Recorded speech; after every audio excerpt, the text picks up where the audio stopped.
Laptop එකක් පාවිච්චි කරන ඔයාටයි මේ වීඩියෝ එක ගොඩක් වැදගත් වෙන්නේ. ඒකට හේතුව තමයි මම අද මේ වීඩියෝ එකෙන් කතා කරනවා කොහොමද ඔයාගේ ලැප්ටොප් එකේ ඩිස්ප්ලේ එක ඩැමේජ් වෙලා නම් ගෙදරදිම ලේසියෙන්ම රීප්ලේස් කරගන්න කියලා. මේකදී ඔයා බලන්න ඕනේ ඔයාගේ ලැප්ටොප් එකේ ඩිස්ප්ලේ එක හදන්න බැරි මට්ටමේ තියෙනවද කියලා. ඒකට හේතුව තමයි මේ ලැප්ටොප් ඩිස්ප්ලේ වලට එන ඉෂුව තමයි එක්ක බෑක්ලයිට් ඉෂුව එකක් එන්න පුළුවන්. එහෙම නැත්නම් white screen ඉෂුව එකක් එන්න පුළුවන්.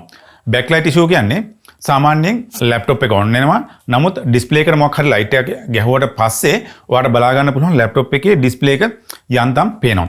ඉතින් මේකට කියන්නේ බෑක්ලයිට් ඉෂුව කියලා. ඒත් එක්කම සමහර වෙලාවට තව එන්න පුළුවන් වාට ඔයාගේ ලැප්ටොප් ඩිස්ප්ලේ එකේ ඉෂුව එකක් ලැප්ටොප් එක ඔන් වෙනවා. නමුත් සම්පූර්ණයෙන්ම ලැප්ටොප් එක සුදු පාට වෙලා විතරයි තියෙන්නේ. මේකට කියන්නේ white screen issue එක කියලා. ඉතින් මෙන්න මේ ප්‍රශ්න දෙක වගේ ලැප්ටොප් එකේ ඩිස්ප්ලේ එකට ආවොත් අනිවාර්යෙන් අපිට ඒක 95% විතර හදා ගන්න පුළුවන්. සමහර වෙලාවට වගේ ලැප්ටොප් එකේ එනවා ඔයාගේ ලැප්ටොප් එක ඩිස්ප්ලේ එක තද වෙලා ඩැමේජ් වෙලා එහෙම නැත්නම් බිම වැටිලා ඩැමේජ් වෙලා මෙන්න මේ විදිහට මොනවා හරි විදිහට ඩැමේජ් වෙලා හදන්න බැයි නම් අපිට කරන්න තියෙන්නේ ඩිස්ප්ලේ එකක් රීප්ලේස් කරන එක තමයි.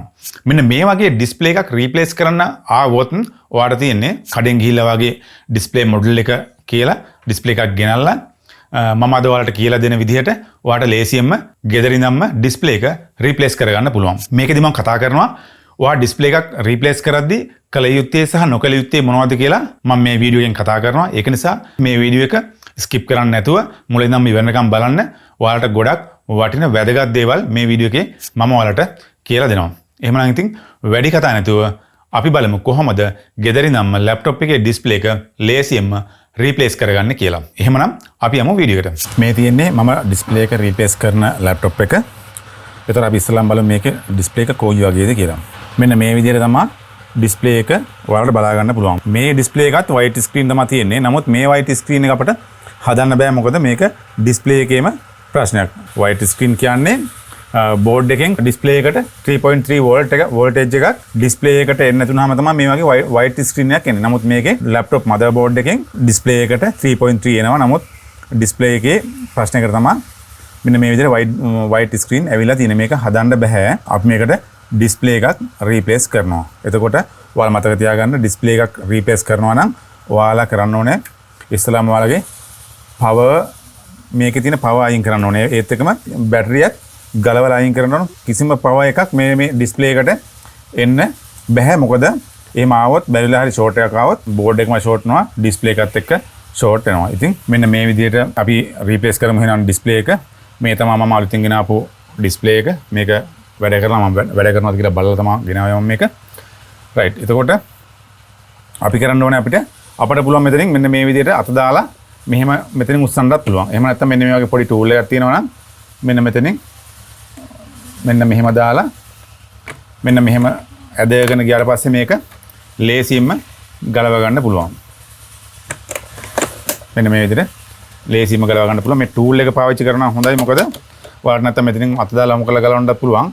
එතකොට පොඩි ඩැමේජ් එකක් වෙන්නත් බලනවා. ඒක නිසා මේ වගේ ටූල් එකක් පාවිච්චි කරලා අපිට මේ විදිහට ගලව ගන්න පුළුවන්. ඊට පස්සේ මෙන්න මේ විදිහට ගලව ගත්තා. ඩිස්ප්ලේ එක පොඩ්ඩක් පාත් කරලා මෙන්න මෙහෙම ගලවනවා. මේක පැත්තකින් තියලා ඊට පස්සේ ඩිස්ප්ලේ එකේ තියෙනවා මෙන්න මෙතන එන හතරක්. මතක තියාගන්න හැම ඩිස්ප්ලේ එකම මේ විදිහට නෙමෙයි තියෙන්නේ. සමහර වෙලාවට මෙන්න මේ බ්‍රැකට් වලට හයි කරලා එන්න පුළුවන්. එතකොට ඔයාලා ඩිස්ප්ලේ එක බලලා ගලවන්න. නමුත් මගේ ඩිස්ප්ලේ එකේ තියෙන්නේ මෙන්න මේ විදිහට එන හතරක් තමයි තියෙන්නේ.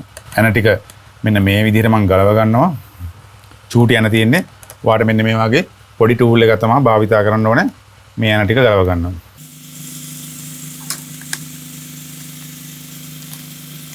මෙන්න මේ විදිහට යන අපි ගලව ගත්තට පස්සේ ඔයාලට පුළුවන් ඩිස්ප්ලේ එක මෙන්න මේ විදිහට අල්ලලා ඔන්නෝම කරලා මෙන්න මෙහෙම ගන්නවා. මේ තියෙන වලගේ ඩිස්ප්ලේ රිබන් එක. මේකෙන් තමයි මේ මදර් බෝඩ් එකෙන් data සහ power ඩිස්ප්ලේ එකට ඉන් කරන්නේ මෙන්න මෙතනින්. මතක තියාගන්න මේ කනෙක්ටර්ස් මේ මදර් බෝඩ් එකට හයි වෙලා තියෙන එක ක්‍රම තියෙනවා. දැන් මේකේ තියෙන්නේ දෙපැත්තෙන් හොම කරලා අල්ලලා අපිට දෙපැත්තෙන් හොම කරලා තද කරලා ගලවන්න පුළුවන්. රයිට්. මේ තින්නේ ඩැමේජ් වෙච්ච ඩිස්ප්ලේ එක. මේක ගැලවිලා තියෙන නිසා තමයි මේ ගැලවිලා යනවා. මේවට පස්සේ මෙහෙම ගැලවුණාට පස්සේ අපිට මේ ඩිස්ප්ලේ එක හදන්න බෑ. රයිට්. ඊට පස්සේ මගේ වැඩ කරන ඩිස්ප්ලේ එක ගත්තා. අරගෙන මේක මෙහෙම තිබ්බා තියලා මතක තියාගන්න ඩිස්ප්ලේ එක අපි හයි කරද්දී අනිවාර්යෙන් අපි චාර්ජරේ පවර් අයින් කරන්න ඕනේ බැටරියේ පවර් අයින් කරන්න ඕනේ ඊට පස්සේ මේ විදිහට රිබන් එක මෙහෙම තියලා රිබන් එකත් පරිස්සමට ගහන්න ඕනේ මොකද රිබන් එක ඩැමේජ් වුණොත් එහෙම ලොකු ප්‍රශ්නයක් වෙනවා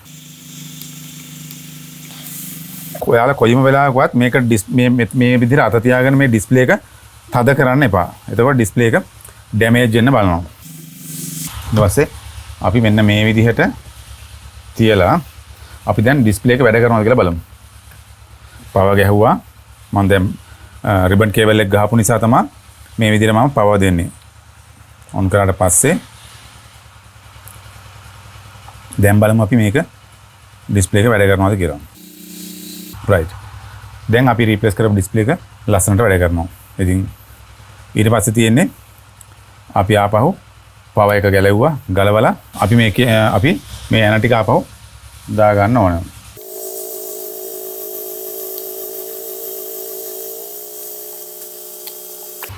මේ විදිහට ඇන ටික දාගත්තා දාගෙන ඔයාලට බලන්න පුළුවන් මෙන්න මෙතන ස්ටිකර් එකක් තියෙනවා. ඒ ස්ටිකර් අපිට මෙන්න මේ විදිහට ගලවලා දාන්න පුළුවන්.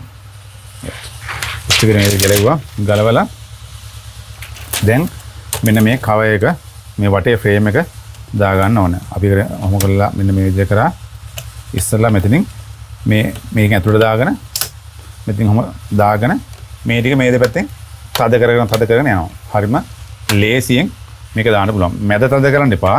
මෙන්න මේ අයින තද කරන්න. right. එතකොට බලා ගන්න පුළුවන් මේ ලොක් වලට වැටෙනවා. මෙතනත් මේ ඩිස්ප්ලේ එකෙත් මැද තද කරන්න එපා. මේ අයින මෙන්න මේ විදිහට තද කරන්න. මේ අයිනේ තමයි ලොක් තියෙන්නේ. දැන් ඩිස්ප්ලේ එක දාලා රීප්ලේස් කරා. දැන් ආපහු බලමු. මේක සෙට් කරාට පස්සෙත් අපි ආපහු චෙක් කරලා බලන්න ඕන මොකද වෙලා තියෙන්නේ කියලා. ඩිස්ප්ලේ එක වැඩ. ඔයාලා බලන්න ඔයාලා මේ තද කරනකොට මෙන්න මේ අයිනින් තමයි තද කරන්න ඕනේ. නැත්තම් ඩිස්ප්ලේ එක ඩැමේජ් වෙනවා.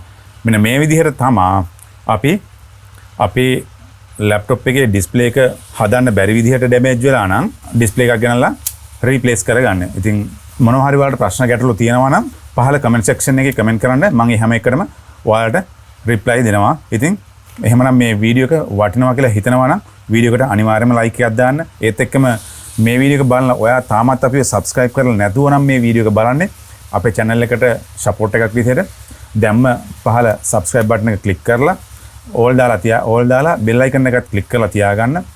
මේ වගේම වටින වීඩියෝ දාපු ගමන්ම ඔයාගේ ළඟටම ගෙන්න ගන්නවා. එහෙමනම් ඉතින් තවත් මේ වගේම වටින වීඩියෝ එකකින් හමු වෙනතුරු ඔයාලට සුබ දවසක්.